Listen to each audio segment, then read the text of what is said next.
단기적으로 집값을 안정시킬 수 있는 방안은 양도세 완화뿐입니다. 보유세를 낮추는 것은 사람들이 집을 더 갖고 있고 싶다는 그 소유욕을 자극시키는 것밖에 안 됩니다. 안녕하세요, 재테크엘른 조수입니다. 여당이 뭐라 하든 여론이 어떻든 간에 강행하고야 말았습니다. 14일 오전 노영욱 신임 국토부 장관을 임명하게 되었는데요. 일각에서는 이렇게 일사천리로 임명 절차를 완료한 것은 인사청문 과정에서 뜨거운 논란을 최대한 빨리 매듭짓고 남은 임기 1년간 각 부처가 국정 성과를 내는데 집중할 수 있도록 분위기를 일신하자는 취지라 해석할 수 있다고 합니다. 그런데 역대 정권에서 야당 동의 없이 임명된 장관급 인사수가 현 정권 들어서서 최고점을 찍을 정도로 지지하지 않은 국민들까지 모두 감싸겠다고 소통을 지향하겠다던 그 초심은 어디로 갔는지 참 의문일 뿐입니다. 물론 국토부 장관 임명은 서둘러 해야 한다는 점에는 동의를 합니다. 그런데 국민은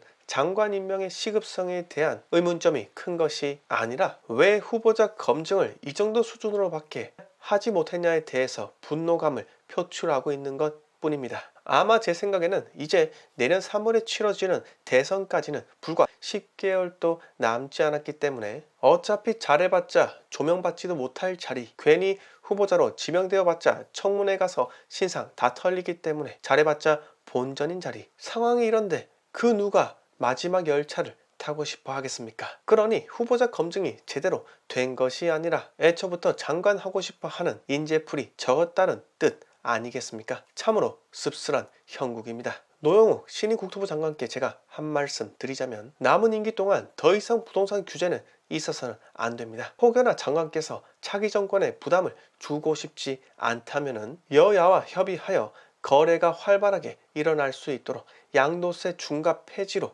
가야 합니다. 만약에 양도세 중과 폐지와 양도세율 인하로 간다면 시중에 우리가 생각하는 이상 매물이 많이 나오게 되면서 자연스럽게 하방 압력으로 작용하게 될 것입니다. 그리고 양도세 혜택을 이미 받은 사람들은 투자용으로 주택 추가 구매 시 그 혜택을 뱉어내게 하거나 취득세 폭탄을 안겨주게 된다면 그렇게나 걱정하는 투기 수요 억제까지 할 수 있습니다. 물론 1년 임기의 장관께서 추진하기란 상당히 어려울 수 있습니다. 그러나 본인께서 그래도 시장 경제 체제를 어느 정도 이해하고 있으면 지금까지 집값 폭등은 모두 30번에 가까운 그 말도 안 되는 부동산 대책에서부터 시작했다는 점을 절대로 간과하시면 안 된다는 말씀을 드리고 싶습니다. 그러니 규제와 관련된 일이라면 절대 아무것도 하지 마세요. 그냥 단순하게 시장 원리에 의해서 돌아가도록 방임을 한다면 알아서 올라가고 내려가기를 반복하는 것이 바로 자본주의 시장 경제인 것입니다.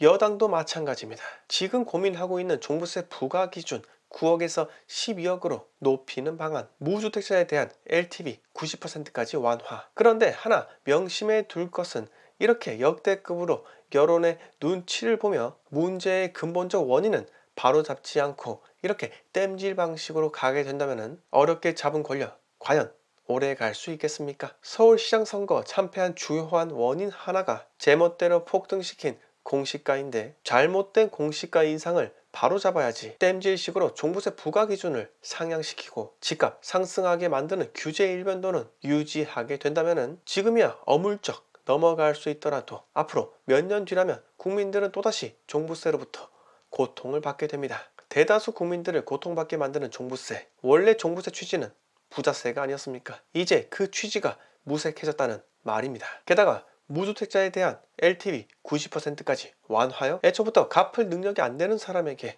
LTV 90%까지 대출해주겠다부터가 말이 안 되는데 그래서 믿지도 않았죠. 결국은 DSR 규제를 때리면서 LTV 90%는 대부분의 사람에게는 적용이 될 수 없는 그냥 일시적 민심 돌려세우기 전략이었음을 또 들켜버리게 된 겁니다. 국민들은 이제 가분개가 아니니까요. 앞서 말씀드렸다시피 근본적 원인은 바로잡지 않고 무주택자 표심을 잃어버리니 되지도 않는 LTV 90%까지 해주겠다며 임시적 땜질을 또 해대고 있으니 시장의 정책이 자꾸 엉뚱하게 작용되는 것입니다. 그러니 제발 아무것도 하지 말아주세요. 그냥 현 정권 들어선 이래로 실시했던 그 엉뚱한 규제를 과감하게 모두 깨버리세요. 양도세 중과 이런 건 바로 없애야 합니다. 양도세 중과만 없어지더라도 시장에 풀리는 매물들 역시 증가할 것이라 생각을 하고요. 전세시장 폭등 시기에 만든 계약갱신 청구권 역시 저는 당장이라도 없어져야 할 악법 중에 악법이라 생각이 듭니다. 계약갱신 청구권은 통계적 착시를 노린 아주 못된 법 중 하나라 말씀을 드리는 건데요. 현재 전세 시세는 7억인데 과거에 전세 4억으로 계약해서 들어가서 살고 있는 사람이 10명이라면 당연히 10개 중 5개만 5% 상한으로 전세 계약이 갱신된다면 시장에는 전세가 하락으로 통계 수치가 나오게 됩니다. 그런데 일단 그렇다 치고 그럼 또다시 2년 후에는 어떻게 됩니까? 5% 상한으로 재계약했던 그 5세대에 누가 들어가서 살든 간에 시세대로 계약하게 될 텐데 그럼 당연히 폭등이겠죠. 계약 갱신 청구권만큼 임시적 땜질 방식은 참 없는 것 같습니다. 이거는 전세 갱신 시 전세금을 조금만 올려받는 집주인에게는 재산세 또는 종부세를 인하시켜주는 당근을 제시해야지 시장이 안정될 수 있는 겁니다. 국가로부터 강제로 억압받고 있다는 그 느낌을 소유자들이 받게 된다면 당연히 임대료 인상 등 부작용이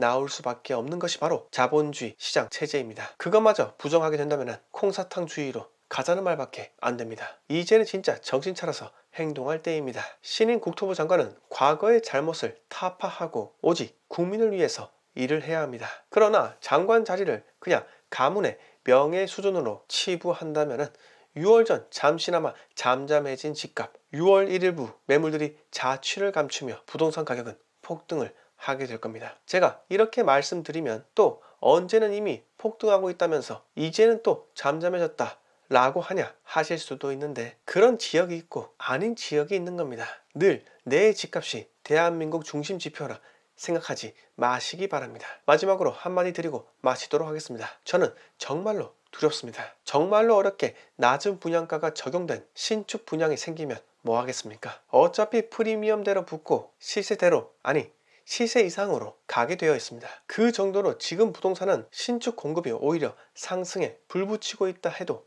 과언이 아니지만 그런데 다르게 생각한다면 그 신축 공급이 택도 아니게 적다면은 가격을 다운시킬 수 있는 물타기가 안 된다고 생각이 듭니다. 부동산은 단기적으로 공급을 늘릴 수가 없습니다. 몇 개월이면 사람이 들어가서 살 수 있는 원룸 투룸을 지으면 되지 않느냐 이렇게 엉뚱한 소리를 해대시는데 집값이 오른다 라고 할 때 그 오르는 재화는 바로 아파트입니다. 그러니 제발 착각 좀 하지 마시기 바랍니다. 단기적으로 집값을 안정시킬 수 있는 방안은 양도세 완화뿐입니다. 보유세를 낮추는 것은 사람들이 집을 더 갖고 있고 싶다는 그 소유욕을 자극시키는 것밖에 안 됩니다. 사람들이 부동산을 팔게끔 당근을 제시하세요. 그런데 당근만 제시해야 하는데 등 뒤로는 채찍을 숨겨 놓는다면 이제 국민들은 더 이상 진보라 표명하는 단체를 믿지 않을 겁니다. 자, 오늘 이야기 여기서 모두 마치겠습니다. 영상 마음에 드셨으면 구독과 좋아요 부탁드립니다.